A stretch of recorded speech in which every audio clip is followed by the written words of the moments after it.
In this video, we talk about the importance of working towards yourself, and more importantly, your ideal self. In today's chat with a young business student, we chat about working towards your career and not a specific job. In this competitive job market and frankly business school landscape, we often find ourselves fighting for the most competitive internships, the top companies, firms, and roles. Have you ever decided to take a step back and wonder why you really want to work at Google or Deloitte, Facebook, McKinsey, Goldman Sachs? What is that perfect GPA really working towards? Should we be thinking about our dreams and horizons? Are our careers spectrums, or are they set up in specific milestones? Let's find out. Remember that if you ever want to catch these full and uncut conversations without any of these edits, make sure you stay tuned till the end. Also, a small percentage of viewers who actually watch my videos are actually subscribed. So if you end up enjoying this video, please consider leaving a like and subscribing. It's free and you could always change your mind later. Enjoy the video.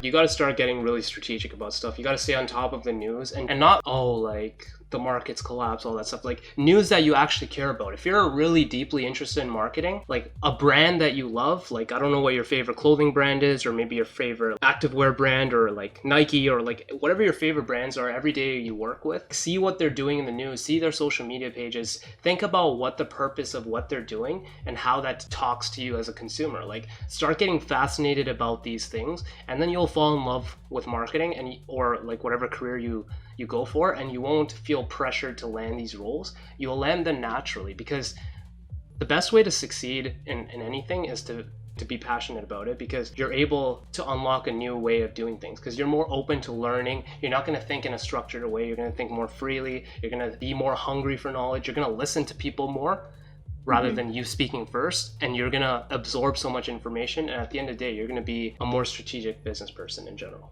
Yeah, I agree. So yeah, in September, like right now I'm just applying for I'm clubs, anything that I see that can give me the potential, even like 20 hours a week, that flexible around my schedule, just so I can have that experience. And obviously, like you said, landing that first one, you can expand on it so much that the next job you apply to, you can talk about your field there. You can talk about even like City of Vaughan, how like that intertwines with your sales internship and how those qualities helped you in your job now. So like everything kind of correlates. Once you just land that first one, you have so much to expand on, because like right now I'm programming virtually. So like, yes, I have to sell the program to parents and like make sure that what I do in that program, they're going to sign up for it in August. So, like I can tailor. So if you're selling the program and now your managers or whatever, like seniors are pressuring you to sell the program, then you need to start like changing your title to like sales. The other thing is like whatever your title is on your contract, titles are the most meaningless thing ever. Like this might sound super gray area, but if your title doesn't do you justice in terms of what you've been doing,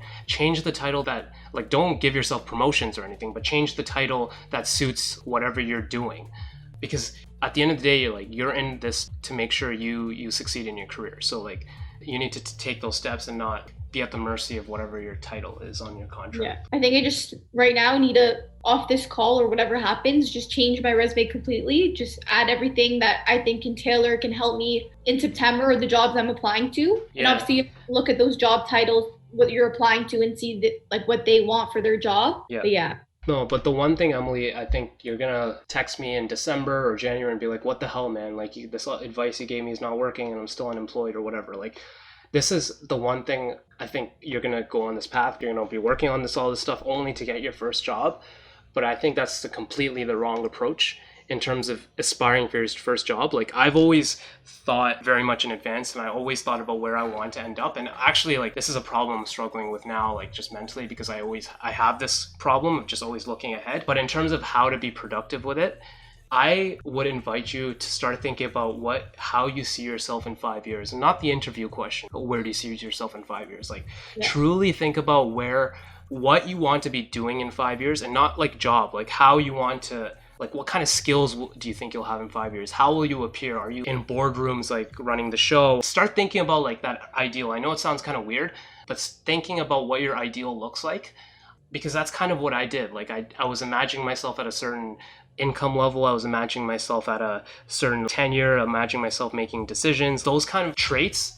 And once you like see that picture of what you look like in 5 years, you now then can start thinking about, okay, what are careers that will get me there? And you don't have to think about the career stuff as much, but just thinking about as you set some sort of arbitrary goal, and it can change all the time, but if you set some arbitrary goal, like I want to be a marketing manager at any company, like it doesn't have to be consumer packaged goods, it could be telecommunications, it could be technology, it could be so many different industries, it could be a bunch of different industries, but you want to be a marketing manager, let's say, or you want to be a director of something, or you want to be a senior manager.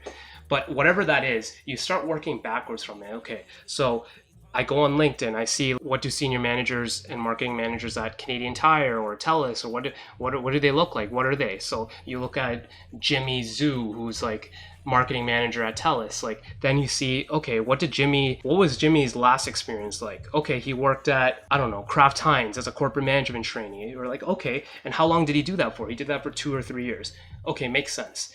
Then you start seeing, okay, what was his first job out of graduation? Then he did something else. And then what did he do before that? Like what role did he get? What title? Maybe he was like a marketing intern at some random company you've never heard of. Then you look at what that random company was and you see like this was some HVAC company. But like you start backpedaling in terms of people you look up to and the ideals that someone you see yourself becoming, like having those role models. And this is where you have to like spend hours and maybe even daily on LinkedIn to see like, this is how you be productive with LinkedIn. You don't look at what your peers are doing. You look at what the people above you are doing. What the people above you are doing, so it inspires you, it gives you an ideal to work towards. And then you work backwards from there and see how you can get to that stage. And doing that does a couple of things for you. It gives you an ideal to work towards. It gives you an idea of how to attain that career. You don't have to copy their path, but it gives you an idea of what kind of things you need to do to get there. And then finally, it just inspires you at the end of the day. It gives you more of a sense of purpose. And then you don't get caught up in the individual details. You don't get caught up in the day-to-day. You don't get caught up about what your next job's going to be looking like, because you're worried about what 4 jobs or 3 more jobs ahead of you are going to look like. So you're going to take whatever first role you have and you're going to spin that role to however you need it to sound like, so you can get that second job, and then you can get that third job, and you can get that fourth job, and then you finally get that role you've been dreaming about. Yeah. But like if you start dreaming about what your entry level role is going to look like out of school, imagine how that cascades. So if you're dreaming about something, because dreams should be like really far-fetched, like it should be out there, because then like if you shoot for the stars, you'll land at the moon, or whatever the saying is. I forgot what the saying was, but if your stars are entry level job, or like whatever Jimmy got, like IBM, whatever, like you're gonna then land like, instead of program instructor of City of Vaughan, you're gonna land like program manager City of Toronto. You're gonna make micro adjustments to your career, but you're not gonna make those macro moves because you're not working towards an ideal. I don't know if that made sense. No, that made complete sense. Yeah, for sure. Yeah. So that's how I really ignored all the noise around Schulich. Like I know it's easy for me to say like I don't care what everyone else is doing, but the way I did it is because I saw all these upper years. So the main thing, like when I was in first year, I just looked at upper years, and then once I got to second year, I looked at like what did people do out of graduation, and then when I got to third year, I'm like, okay, what are these kids doing 2 years out of school, 3 years out of school? So like once you keep looking up, you just keep climbing up, right? Yeah. But if you're looking side to side and you're looking at what these guys are doing, like A, it makes you more insecure because you feel like you're at the same level of them, but you're not achieving as much. And B, you're just, like we spoke about it earlier, like it puts your career on a halt. Yeah, for sure. I honestly completely agree that everything's about your mindset, and the way you perceive things is completely gonna transition into your career and like what you're gonna land in the future as well. So switching your mindset, honestly, I think it changes your perspective on everything. Yeah. And it's not just mindset, it's like having role models too, because then you can copy them, you can emulate them. If you made it to the end of this clip, I think you're starting to see how important it is to set an arbitrary goal and work towards it. That's how you keep your career driven and sharp by an image of an ideal and your desired outcome. And it's not dictated by what your system pressures you to be, what your school pressures to be, what your society pressures you to be. It's also very extremely key to set role models of professionals that are close to your career level in a 5-year time frame, and understand what your outcome is and what the example you're working towards exactly is. With all that in mind, you're set up for long-term success. Now remember, if you want to catch more of these important insights and highlights from this 2-hour-long conversation and many more, follow our journey together in helping young people get employed during these extremely difficult times by following my Twitch channel at twitch.tv/Tahsim.com or searching up Tahsim.com on Twitch. We help guide, cultivate, and sculpt the careers of young people. Follow and contact me on my socials if you ever want to get involved at Tahsim.com. And if you enjoyed this video, until next time, thanks for watching.